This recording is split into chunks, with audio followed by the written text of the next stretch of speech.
अब अगले गुरु का नाम क्या है? तब श्री दत्त भगवान कहते हैं मेरे अगले गुरु कौन है? कुमारी सरकृत। सरकृत, ये सरकृत कौन है? दत्त भगवान कहते हैं एक बाण बनाने वाला व्यक्ति। अब यहां बाण बनाने वाला लो या किसी भी प्रकार के कुछ आयुध को या कुछ भी बनाने वाला, बाण बनाने वाले को ही प्रधान बताया श्री दत्त भगवान ने। यदु मैंने उससे क्या सीखा? बोले मैंने उससे सीखा कि एक व्यक्ति बाण बना रहा था और बाण बनाते बनाते बनाते मैंने उसकी ओर देखा, उसकी लगन देखी, उसकी तत्परता देखी, उसकी सावधानी देखी, सब कुछ देख करके मैं उसके प्रति आकर्षित हो गया। तभी मैंने क्या देखा, बहुत जोर से ढोल नगाड़े बज रहे हैं, जय जयकार हो रहा है, लाखों की तादाद में लोग आगे पीछे चल रहे हैं। उस नगर के राजा की सवारी निकल रही थी। ढोल नगाड़े ताशे बजाते हुए राजा अपनी सवारी लेकर के जा रहा था। सवारी में हाथी थे, घोड़े थे, ढोल थे, नगाड़े थे, बड़े बड़े आकर्षण करने वाली वस्तुएं थीं, जिनको देख करके एक बार को मैं भी आकृष्ट हो गया, मैं भी उनके प्रति आकर्षित हो गया। परंतु तुम्हें पता है, इतनी बड़ी सवारी इतने शोरगुल के साथ, इतने आकर्षण की वस्तुओं के साथ निकल करके चली गई, परंतु उस बाण बनाने वाले ने एक क्षण के लिए भी ऊपर नजर उठा करके नहीं देखा, वो अपने बाण बनाने में लगा रहा। और तभी मैंने उसको जाकर के पूछा, तुमने हाथी देखा? हाथी के पैरों में घुंघरू बंधे थे, वो देखे? उनकी आवाज सुनी? तो उस बाण बनाने वाले व्यक्ति ने कहा, कौन सा हाथी? कैसा हाथी? कब निकल के गया? कैसे घुंघरू? कैसा स्वर? तब मैंने उसको अपना गुरु बनाया। बोले कि ओहो, इतनी तत्परता, इतनी तल्लीनता अपने कार्य के प्रति कि उसको यह भी नहीं पता कितना शोरगुल निकल करके गया, इतनी आकर्षण की वस्तु निकल करके गई, इतना सब कुछ हो गया, लेकिन उसने अपने कार्य को, अपनी स्थिति का त्याग नहीं किया। मैंने उसको गुरु बना करके क्या सीखा?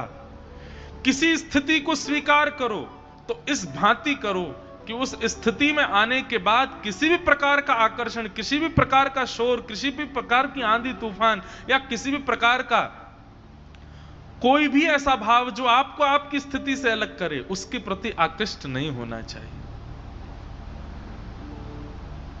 और ये आकर्षण, ये आकृष्ट ना होने का कारण था उसकी तल्लीनता, उसकी तत्परता, उसकी सावधानी। बहुत सारे गुण बताए दत्त भगवान ने। बोले सबसे पहली बात, आलस्य का त्याग। अगर आलसी होता तो सोचता कि पहले सवारी देख लूं फिर बनाऊंगा, लेकिन नहीं, उसमें आलस्य नहीं था। दूसरी बात, अपने कार्य के प्रति तत्परता। वो इतना तत्पर होकर के कार्य कर रहा था कि उसको बिल्कुल चिंता नहीं थी कि कौन क्या हो रहा है, या मैं थोड़ी देर देख लूं, आराम कर लूं। नहीं, वो अपने कार्य में तत्पर है, चाहे कुछ हो जाए, मुझे मेरा कार्य करना है। चाहे राजा निकले, चाहे महाराजा निकले, चाहे ब्रह्मा निकले। तीसरा मैंने देखा, सावधानी। सावधानी क्यों? बोले अगर वो जरा भी असावधान होता तो नुकीली वस्तु है, उसको चोट आ सकती थी, लेकिन नहीं, वो सावधानी से अपना बाण बना रहा था। चौथा मैंने देखा, उसके अंदर अपने कार्य के प्रति लगन। वो जिस लगन से कर रहा था। यदुराज, मैंने उससे सीखा कि किसी भी मार्ग को अपनाओ इसकी तरह। चाहे आप आध्यात्मिक मार्ग को अपनाइए, चाहे आप धर्मनिष्ठ मार्ग को अपनाइए, चाहे आप अनुष्ठानिक मार्ग को अपनाइए, चाहे आप जप तप मार्ग को अपनाइए, और एक बात कहूं, चाहे आप संसार के मार्ग को अपनाइए, उसमें भी एक निष्ठता रखो, उसमें भी एक रस रहो, एक निष्ठ रहो, उससे कभी भी विचलित ना हो। हम लोगों की कैसी स्थिति है? जैसा देश वैसा भेष। जैसी स्थिति दिखाई देती है उसके अनुसार हम अपना भेष निर्माण कर लेते हैं। नहीं, चाहे जो हो जाए, हम ऐसे हैं, हम ऐसे ही रहेंगे। उसमें कोई बदलाव नहीं, कोई परिवर्तन नहीं, कोई दिखावा नहीं, कोई आडंबर नहीं। एक रास्ता, एक रस रहे। ये मैंने उस अपने गुरु से सीखा। उसकी तत्परता देख करके। तो ये श्री दत्त भगवान के अगले गुरु हैं। कौन? शरकृत, यानी कि बाण बनाने वाला एक व्यक्ति, उसको मैंने अपना गुरु बनाया और गुरु बना करके ये सब मैंने सीखा है।